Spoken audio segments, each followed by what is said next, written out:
refused this request, the leader was dead. He felt like he was the strongest goblin in the group, and this prey was his. The strange goblin didn't care about that. He was determined to protect this girl. Seeing this, the big goblin and his henchmen decided to attack and kill the strange goblin. Outnumbered, the strange goblin was quickly subdued, but he didn't give up. He didn't believe that these low-level goblins could defeat him, and more importantly, he didn't want to die here. Seizing the opportunity, he used his weapon to kill the biggest goblin, causing the others to fear. Never before had a goblin used a sharp weapon and attacked like a human being. The strange goblin pointed his weapon at the rest. His words were emotionless: "Leave or die." These words and the image of the giant being killed quickly frightened them. The remaining goblins fled, not forgetting to shout threats they would return with reinforcements to take him down when the other goblins left. But the strange goblin still wasn't letting his guard down. Trying to regain his composure, he knew that this was just the beginning of the hellish days to come when he decided to fight against his own kind. This girl's name was 𝗬𝗲𝗄𝗃. She supported him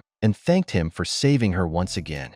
She could tell that he was different from the other goblins. He had never harmed her. She hoped he wouldn't die. It is true that a goblin would never protect a human, but there was a deeper reason for the strange goblin's actions. You guessed it, right? He was a human. A few days ago, 𝗬𝗏 died in a terrible accident. He didn't expect that instead of meeting God after being hit by a truck, he was transferred to another world with a system. However, his system wasn't fully activated yet. Besides being able to see some stats, it didn't seem to have any other functions, and it seemed quite useless. But since meeting 𝗬𝗏𝗃, she told him about the role of those stats in this world. This world was ruled by gods, with many powerful monsters, and humans had demonstrated their role on this continent through absolute power. Unfortunately, the goblin he was reborn as was the weakest and dirtiest monster in this world, and his stats were extremely low, so he would be easily killed by his own kind. Currently, he was level